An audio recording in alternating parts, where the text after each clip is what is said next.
Heya Cryptozens, welcome back to the Crypto Overnighter. My name is Nikodemus and we do crypto news analysis nightly at 10 p.m. And keep in mind, none of this should be considered financial advice. And it's Sunday, February 12th, 2023. And how was your Sunday? Was it super or sleepy? The Digital Currency Group plans to sell Genesis as part of the company's bankruptcy. The plan was revealed in a document on the restructuring firm's website. DCG, led by Barry Silbert, will transfer its equity in Genesis to a holding company to move forward with the sale. DCG is planning to sell both Genesis Global Trading and Genesis Global Holdco. To do this, DCG will give its equity in Genesis Global Trading to Genesis Global Holdco. This adds some value to the bankrupt holding company, and their hope is perhaps for someone to buy them both. The filing says that the goal is to get the most value from all of Genesis' assets. This will be done by working together with creditors, following certain principles, and communicating with each other. The possibility of an agreement between Genesis and its creditors was first announced on February 6th. On that same day, it was learned that DCG, Genesis, and Gemini Trust are the main groups involved in the agreement. Gemini said that it would add $100 million for its customers to help them get back their assets. This news also showed that the conflict between Winklevoss and Silbert seems to have stopped, at least for now. Genesis filed for bankruptcy after being affected by problems caused by FTX. On November 16th, only 5 days after FTX filed for bankruptcy, Genesis said that it would stop allowing withdrawals from its lending platform. Gemini was affected by Genesis's problems and stopped withdrawals for its Earn program on November 16th. The talks between the two companies were not successful by the end of 2022. Cameron Winklevoss made the situation known by publishing 2 open letters in January. At the same time, Gemini announced that it would end the Earn program and reach an agreement with Genesis. Brazil's oldest bank will let people pay their taxes with cryptocurrency. This will make it easier for Brazilians to pay their taxes, and it increases access to digital assets. Banco do Brasil, a Brazilian bank, announced on February 11th that Brazilian taxpayers can now pay their taxes with cryptocurrency. This is part of a partnership with Brazilian cryptocurrency company Bitfy. Brazilians who keep their cryptocurrency with Bitfy can use it to pay taxes, because the plan is for Bitly to help the bank collect the payments. The bank said that this new way of paying taxes is convenient for customers and can help increase the use of digital assets in Brazil. The bank is a trusted institution and will make sure that their customers are protected. Lucas Schuch is the leader of Bitfy, and he believes that the rise of digital currencies will bring many benefits in the future. The bank's statement said that paying taxes with cryptocurrency will be easy. People will see the amount that they owe in Brazilian currency and how much of their digital currency they need to pay the bill. Brazilian taxpayers will be able to see their bill by scanning a barcode, just like they already do with boleto, which is a common payment method in Brazil. Rio de Janeiro started allowing people to pay taxes with cryptocurrency in October of 2022. Now the whole country can do it. Brazil approved a law in December of 2022 that lets people use digital currency to pay for things. This law will likely go into effect in June of 2023.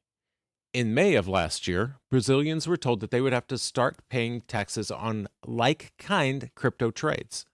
That said, not all crypto investors in Brazil have to declare their trades. Only if you cross the 35,000 real limit do you have to pay income taxes on your crypto in Brazil.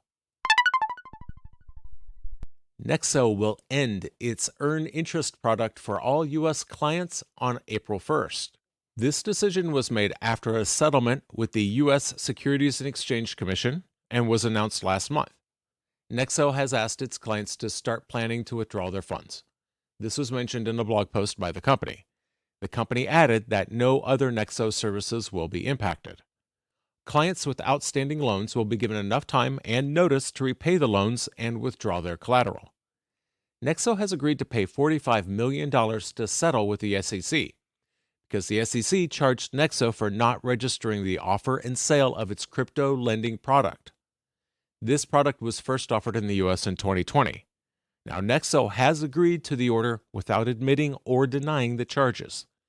Nexo believes that the best way to protect the crypto industry and to make it mainstream is by following clear regulations, which is why they took the action they did. That's according to a statement by the company. The Consumer Federation of California is trying to regulate crypto companies.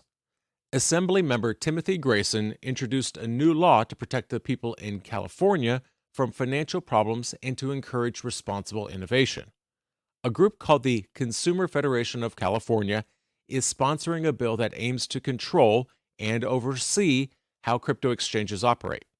This group works to protect consumer rights. A new law called the Digital Financial Assets Law was introduced to regulate crypto businesses, and this was created by Assembly member Grayson. Because Grayson thinks that giving licenses to crypto companies is the next step for the industry. Until the crypto industry is regulated, people in California will remain at risk of financial scams. This is why regulation is important. And so the Consumer Federation of California is trying again to regulate crypto companies. They introduced a bill called AB 39 last year, but the governor of California vetoed it, so they're trying again. If this new bill is accepted, it will become law in 2025. People will not be allowed to use crypto businesses until, quote, certain criteria are met. This bill will make sure that crypto companies are regulated by a specific group and protect consumers as well as investors. Robert Harrell, the leader of the CFC, explained why they want to regulate the industry. The Consumer Federation of California has been pushing for regulation of crypto companies because there's been so many problems in the past. Just look at the last year. Bankruptcies and scams. The current situation in the crypto industry is like the Wild West, and people need to be protected. The Consumer Federation of California thinks the first meeting about the new bill will happen in April. Meanwhile, also in California, the Department of Motor Vehicles is testing using a private blockchain, Tezos, to manage car titles. The head of the California Department of Motor Vehicles, Ajay Gupta, says that they want to finish testing their digital ledger system within the next 3 months. The Finance Minister of India, which is currently the leader of the G20, said that the group is looking into the possibility of regulating cryptocurrencies together. Sitharaman spoke about the need to regulate virtual assets because of the advanced technology behind them. The Indian government and the central bank have been discussing laws about cryptocurrencies for a long time. Sitharaman said that they are talking to other countries because one country alone cannot regulate those assets. Sitharaman also said that they are discussing with other nations to see if they can create a common standard for regulating virtual assets and to make it effective. The Indian government and the central bank, the Reserve Bank of India, have not been supportive of cryptocurrencies in the past. However, they are interested in creating a digital version of their currency, the rupee. They started a test for a digital rupee in wholesale transactions to lower costs and to reduce the need for collateral when trading government securities. The CEO of M&I FX is a fellow by the name of Eddie Alexander, and Mr. Alexander admitted to committing fraud with commodities. He must repay $248.8 million and will face charges from the Southern District of New York's Attorney's Office. Alexander was accused of taking money from tens of thousands of investors as well as lying about a promised 5% return each week. This was announced by U.S. Attorney Damian Williams, which a 5% weekly return should have been somebody's warning sign. Now, Williams said that Alexander's scam caused investors to lose a lot of money. He said the Southern District of New York will prosecute any similar behavior in the cryptocurrency market. This is a warning to all crypto executives. Alexander is accused of taking $14.7 million for himself and buying a BMW with the investors' money. He has pleaded guilty to a crime that could result in 10 years in prison. Reddit's Collectible Avatars is a successful Web3 project. It gives millions of users free NFTs. Now, with the help of the NFL, Reddit will reach another big achievement by offering free Super Bowl NFTs. Since Monday, 1.3 million official Super Bowl 57 NFTs have been minted. On Tuesday alone, over 500,000 were minted. So far, almost 10 million of Reddit's collectible avatar NFTs have been generated, reaching 9.7 million, according to Dune's public blockchain data. The Super Bowl avatars are free for all Reddit users. Users can choose one of 4 different styles, including one for the Kansas City Chiefs and the Philadelphia Eagles. They can get their avatar for free through the Reddit platform. Reddit's collectible avatars are made on Polygon, which is a network that uses Ethereum and allows for faster and cheaper transactions. Reddit's Super Bowl NFTs are free, so they're not causing much trading. On OpenSea, the secondary market prices at 0.18 Matic, which is about 23 cents. Since its launch, OpenSea has traded about 5 ETH worth of these NFL NFTs, which is around $7,600. Now, many people think that Reddit's NFT program is attractive because it makes it easy for people to get involved. Reddit users can just pick an avatar from the collection, create a password for a new wallet, and then they're ready to go. They can also move the avatar to a different wallet and trade or sell it. According to Dune, over 6.6 million different wallets have Reddit's Polygon avatars. This week, during the Super Bowl promotion, about 500,000 new wallets were created. That's a lot of onboarding.